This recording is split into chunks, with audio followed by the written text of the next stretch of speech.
학생용 워크북 72과 불만을 품는 것은 하나님의 구원 계획에 대한 공격이다. 우리는 자아의 구원 계획이 하나님의 구원 계획의 정반대라는 점은 인식했지만 그것이 하나님의 계획에 대한 적극적인 공격이며 그것을 파괴하려는 고의적인 시도라는 점은 아직 강조하지 않았다.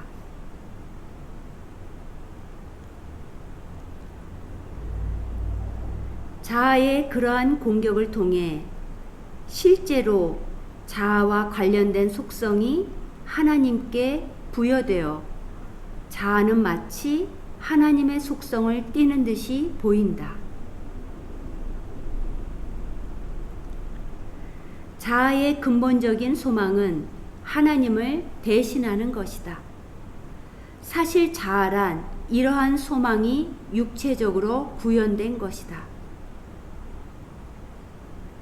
이러한 자아의 소망이야말로 마음을 몸으로 둘러싸서 홀로 분리되어 있게 만듦으로써 몸을 통하지 않고서는 다른 마음에게 다가갈 수 없게 만드는 듯이 보이기 때문이다. 마음의 소통에 가한 몸이라는 제한이 소통을 확장하는 최선의 수단일 수는 없다. 하지만 자아는 너로 하여금 그것이 사실이라고 믿게 하려 한다. 여기에서 우리는 몸이 가하는 제한을 유지하려는 시도를 명백히 볼 수 있다. 하지만 불만을 품는 것이 왜 하나님의 구원 계획에 대한 공격인지는 그리 뚜렷하지 않을 것이다. 그러나 내가 주로 어떤 것에 불만을 품는지 살펴보자. 그것은 항상 몸이 행하는 어떤 것과 관련되어 있지 않은가? 누군가가 내가 좋아하지 않는 말을 한다. 혹은 누군가가 너를 기분 나쁘게 만드는 어떤 행동을 한다. 그가 자신의 적대적인 생각을 어떠한 행위를 통해 너에게 무심코 드러낸다. 그 상황에서 우리가 불만을 품을 때 우리는 그의 진정한 모습을 상대하지 못한다. 우리는 그가 몸으로 표현된 언어와 행동에만 관심이 있게 된다. 우리는 그가 몸의 제한에서 해방되도록 돕지 못할 뿐 아니라 더 심한 일을 하고 있다. 우리는 몸을 그의 존재와 혼동하고 그와 몸이 하나라고 판단함으로써 그를 적극적으로 몸에 묶어두려 하고 있다. 바로 여기에서 하나님이 공격을 받으신다. 하나님의 아들이 단지 하나의 몸에 불과하다면 하나님도 당연히 그러하실 것이기 때문이다. 자신의 창조물과 전혀 다른 창조주는 상상조차 할 수 없다. 하나님이 몸이라면 하나님의 구원 계획은 과연 무엇이겠는가? 그것이 과연 죽음 말고 무엇이 될 수 있겠는가?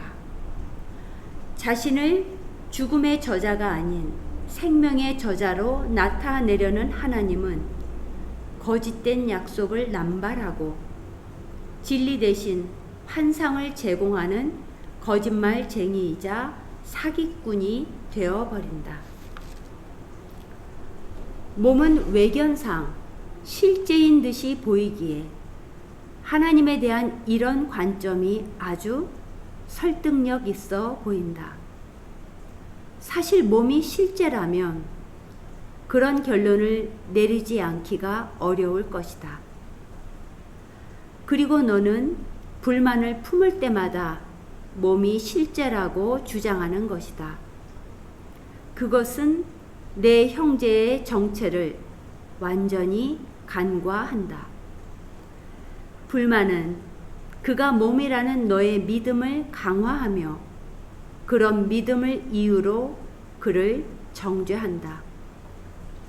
불만은 그의 구원은 죽음일 수밖에 없다고 주장하면서 이런 공격을 하나님께 투사하여 공격에 대한 책임을 묻는다. 이렇게 성난 짐승들이 먹잇감을 구하고 자비가 들어올 수 없도록 철저히 준비된 투기장에 자아가 너를 구원하려고 들어온다. 자아는 이렇게 말한다. 하나님이 너를 몸으로 만드셨다. 잘 됐다. 이를 받아들이고 기뻐하자. 너는 몸이니 몸이 제공하는 것을 빼앗기지 말라. 내가 얻을 수 있는 하찮은 것을 취하라. 하나님은 너에게 아무것도 주시지 않았다. 몸이 너의 유일한 구원자다. 몸은 곧 하나님의 죽음이자 너의 구원이다.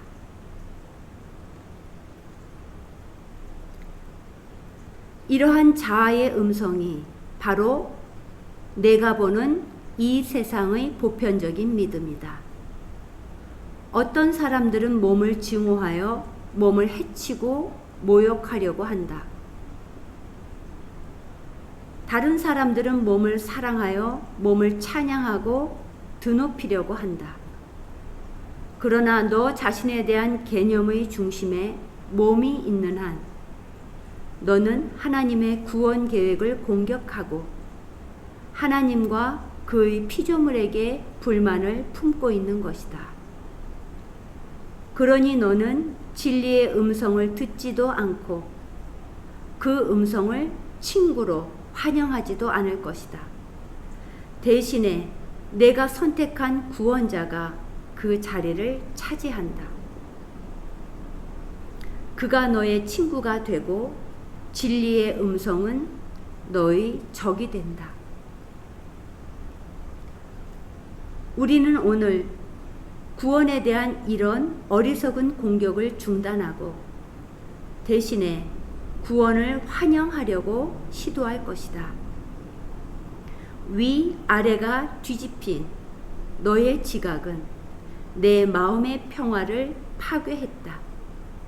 너는 그동안 자신이 몸 안에 있다고 보았고 진리는 너의 밖에 있어서 몸의 한계 때문에 알아차릴 수 없다고 보았다. 이제 우리는 이것을 다르게 보려고 한다. 진리의 빛은 우리 안에 있다. 그곳에 하나님이 진리를 두셨다. 몸이야말로 우리의 바깥에 있는 것이며 우리의 관심사가 아니다. 몸 없이 존재하는 것은 우리의 자연스러운 상태로 존재하는 것이다. 우리 안에 있는 진리의 빛을 인식하는 것은 우리 자신을 있는 그대로 인식하는 것이다. 우리의 참 자아가 몸과 별개라고 보는 것은 하나님의 구원 계획에 대한 공격을 끝내고 그 대신 하나님의 계획을 받아들이는 것이다. 하나님의 계획은 그것을 받아들이는 모든 곳에서 이미 성취되었다. 오늘 긴 연습의 목표는 하나님의 구원 계획이 우리 안에서 이미 성취되었음을 알아차리는 것이다. 이 목표를 달성하기 위해 우리는 공격을 수용으로 대체해야 한다. 우리가 하나님의 구원 계획을 공격하는 한 우리를 위한 하나님의 계획이 무엇인지 이해할 수 없다. 그러니 우리는 우리가 인식하지 못하는 것을 공격하는 것이다. 이제 우리는 판단을 내려놓고 우리를 위한 하나님의 계획이 무엇인지 물으려고 한다. 아버지, 구원이 무엇입니까? 저는 알지 못합니다. 제가 이해할 수 있도록 말씀해 주소서. 그런 다음 우리는 조용히 하나님의 응답을 기다릴 것이다. 우리는 그동안 하나님의 구원 계획이 무엇인지 들으려고 기다리지 않고 그것을 공격했다. 우리는 너무도 시끄럽게 불만을 늘어놓다 보니 하나님의 음성을 듣지 못했다. 우리는 불만을 이용해서 우리의 눈을 감고 귀를 틀어막았다. 이제 우리는 보고 듣고 배우고자 한다. 아버지, 구원이 무엇입니까? 물어라. 그러면 응답을 받을 것이다. 구하라. 그러면 찾을 것이다. 우리는 더 이상 구원이 무엇이고 구원을 어디에서 찾아야 하는지 자아에게 묻지 않는다.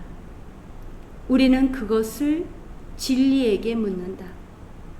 그러니 내가 묻는 상대방으로 인해 그 답이 참일 것임을 확신하라. 확신이 약해지고 성공의 희망이 깜빡거리다가 꺼지는 듯 할 때마다 내가 지금 무한한 것의 무한한 창조주, 너를 자신과 닮게 창조하신 분께 묻고 있음을 기억하면서 다시 한번 질문하고 요청하라. 아버지, 구원이 무엇입니까? 저는 알지 못합니다. 제가 이해할 수 있도록 말씀해 주소서. 하나님이 응답하실 것이다. 듣겠다고 결심하라. 오늘 짧은 연습은 보통 때보다 조금 길게 할 것이므로 1시간에 1, 2회로 족하다. 짧은 연습은 다음과 같이 시작한다. 불만을 품는 것은 하나님의 구원 계획에 대한 공격입니다. 그 대신 제가 당신의 계획을 받아들이게 하소서. 아버지, 구원이 무엇입니까? 그런 다음 되도록 눈을 감고 1, 2분 정도 조용히 기다리며 하나님의 응답에 귀 기울여라.